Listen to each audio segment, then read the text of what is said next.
sini kami dari kelompok 5 dengan materi hubungan negara dengan warganya.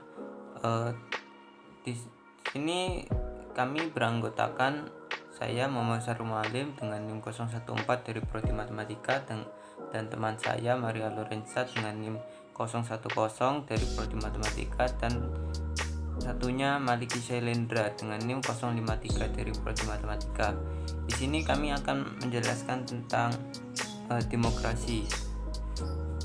Pertama, mengacu pada sebuah UUD pasal 1 ayat 3 nomor 9 tahun 1998 tentang kemerdekaan menyampaikan pendapat di muka umum. Disebutkan bahwa apa itu demonstrasi? Demonstrasi yaitu unjuk rasa atau demonstrasi adalah kegiatan yang dilakukan oleh seorang atau lebih untuk mengeluarkan pikiran dengan lisan, tulisan, dan sebagainya secara demonstratif di muka umum.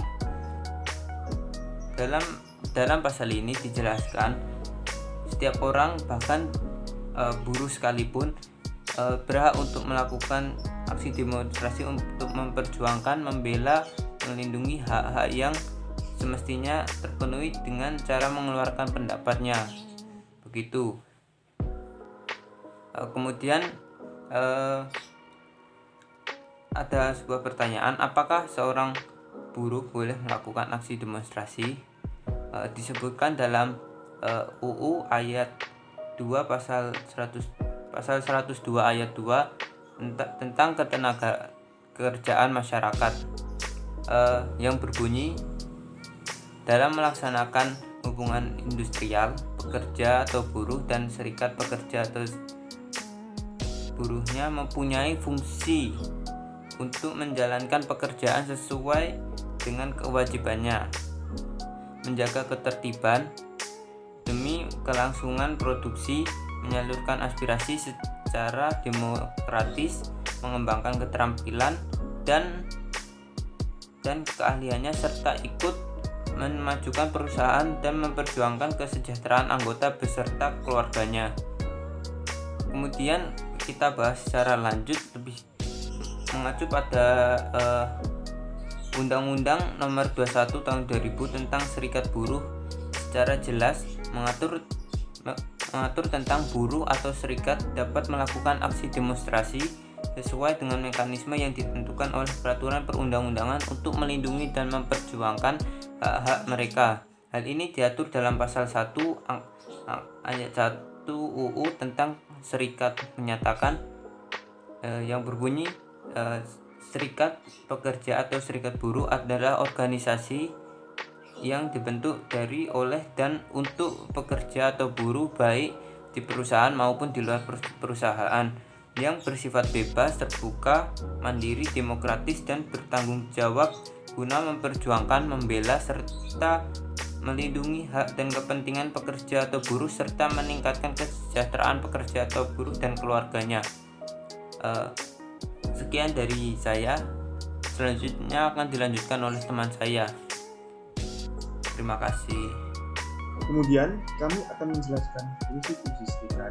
Serikat mempunyai fungsi sebagaimana diatur dalam pasal 4 ayat 2 UU Serikat Pekerja, yaitu sebagai pihak dalam membuat pekerja dan kerja bersama dan menyelesaikan insiden industrial, sebagai wakil pekerja atau buruh dalam lembaga kerjasama di bidang tenaga kerjaan sesuai dengan kebutuhannya, sebagai sarana menciptakan hubungan industrial harmonis, dinamis, keadilan sesuai dengan peraturan perundang-undangan. Lalu yang keempat, sebagai sarana penyair inspirasi dalam perjuangan hak dan kepentingan anggotanya, sebagai perencana, pelaksanaan, dan penanggung jawab pemogokan kerja atau buruh sesuai dengan peraturan dan perundang-undangan yang berlaku, sebagai wakil pekerja atau buruh dalam perjuangan kepemilikan saham dan perusahaan. Ketentuan-ketentuan yang dijabarkan di atas menunjukkan bahwa buruh atau serikat kerja dapat melakukan unjuk rasa atau demonstrasi apabila tujuannya untuk melindungi dan perjuangkan hak-hak normatif mereka. Lebih luas lagi, kebebasan setiap orang untuk menyampaikan pendapat secara bebas di depan umum telah diatur dalam Undang-Undang tahun 1948 tentang kemerdekaan menyampaikan pendapat di muka umum pasal 1 ayat 1 yang menyatakan bahwa kemerdekaan menyampaikan pendapat adalah hak setiap warga negara untuk menyampaikan pikiran dengan lisan, tulisan, atau sebagainya, dan secara bebas dan bertanggung jawab sesuai dengan ketentuan undang-undangan yang berlaku.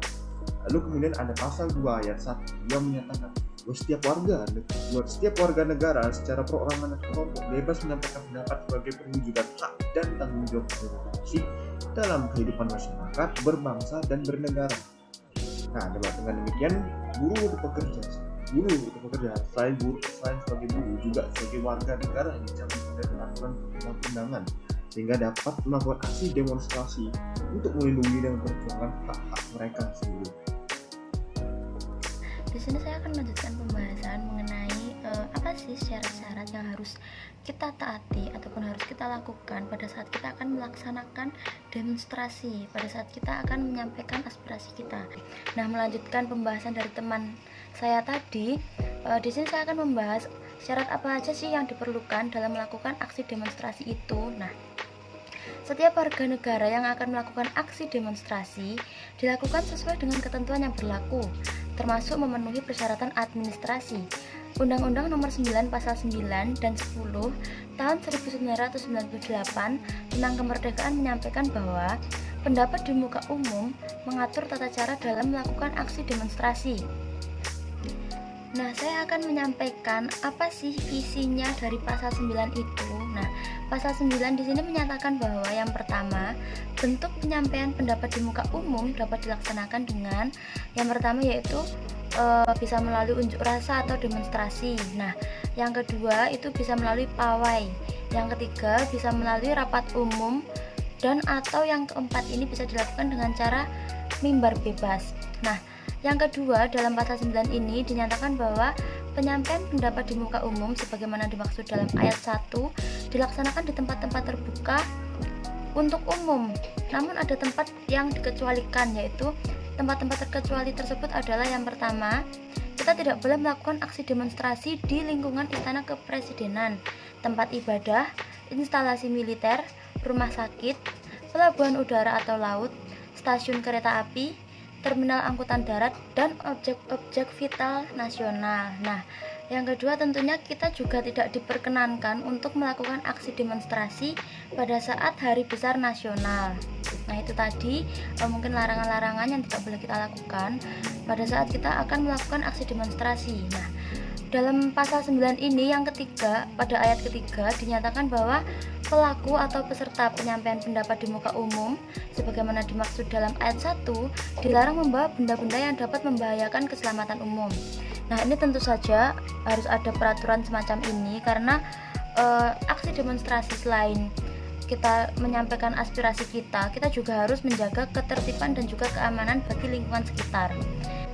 Nah, itu tadi mengenai isi dari pasal 9. Nah, saya akan melanjutkan pembahasannya mengenai isi dari pasal 10. Ya, pasal 10 dalam undang-undang ini menyatakan bahwa yang pertama, ayat yang ke-1 dinyatakan bahwa penyampaian pendapat di muka umum sebagaimana dimaksud dalam pasal 9 wajib diberitahukan secara tertulis kepada Polri. Nah, ini dilakukan agar dari pihak Polri juga bisa melakukan pengawasan sehingga tidak terjadi kericuhan ataupun hal lain yang tidak diharapkan. Nah, ayat yang kedua menyatakan bahwa pemberitahuan secara tertulis sebagaimana dimaksud dalam ayat pertama tadi disampaikan oleh yang bersangkutan, pemimpin atau penanggung jawab kelompok. Jadi pada saat kita akan melakukan aksi demonstrasi, yang menyampaikan itu juga harus ada perwakilannya. Jadi harus ada salurannya dari masyarakat itu ke pemerintah. Jadi kemudian dalam ayat yang ketiga dalam pasal 10 ini menyatakan bahwa pemberitahuan sebagaimana dimaksud dalam ayat 1 tadi selambat-lambatnya harus dilakukan 3 kali 24 jam sebelum kegiatan tersebut dimulai, sehingga aksi demonstrasi itu bisa berjalan dengan seizin dari Polri. Jadi jelas gitu ya. Lalu yang pasal ayat keempat dari pasal 10 ini menyatakan bahwa pemberitahuan secara tertulis sebagaimana dimaksud dalam ayat pertama tadi tidak berlaku bagi kegiatan ilmiah di dalam kampus dan juga kegiatan keagamaan. Nah, mungkin itu tadi peraturan-peraturan syarat yang harus kita taati yang harus kita lakukan pada saat kita akan melakukan aksi demonstrasi. Nah, peraturan dan juga syarat-syarat tadi harus kita taati karena itu juga sudah tertulis di dalam undang-undang yang merupakan peraturan wajib bagi seluruh masyarakat Indonesia. Nah, mungkin itu penjelasan saya mengenai syarat-syarat dalam melakukan aksi demonstrasi. Penjelasan selanjutnya akan dilanjutkan oleh teman saya. Kemudian saya akan menjawab tentang sebuah pertanyaan, yaitu bagaimana jika buruh atau pekerja dipaksa untuk tetap bekerja selagi waktu demonstrasi, seakan-akan dia itu dihalangi untuk agar tidak melakukan demonstrasi begitu. Jawaban saya yaitu mengacu pada pasal 28 Undang-Undang Nomor 21 Tahun 2000 tentang Serikat Pekerja atau Serikat Buruh yang berbunyi siapapun dilarang untuk menghalang-halangi atau memaksa pekerja atau buruh untuk membentuk atau tidak membentuk, menjadi pengurus atau tidak menjadi pengurus, menjadi anggota atau tidak menjadi anggota, dan untuk menjalankan atau tidak menjalankan kegiatan serikat pekerja atau serikat buruh dengan cara A, yaitu melakukan pemutusan hubungan kerja, memberhentikan sementara, menurunkan jabatan, dan atau melakukan mutasi. B, tidak membayar atau mengurangi upah pekerja atau buruh.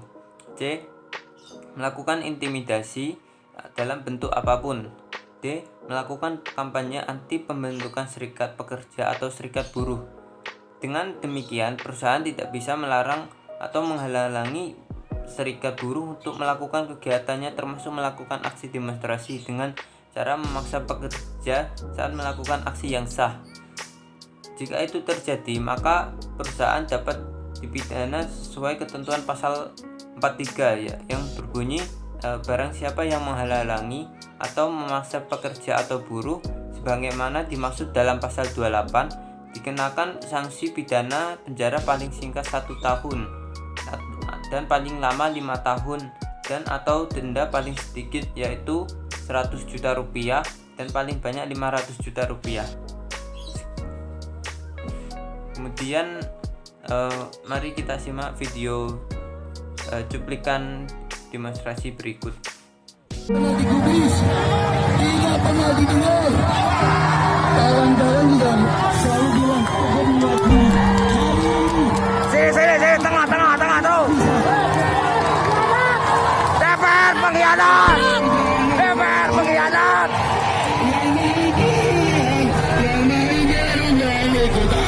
Aksi. DPR pengkhianat.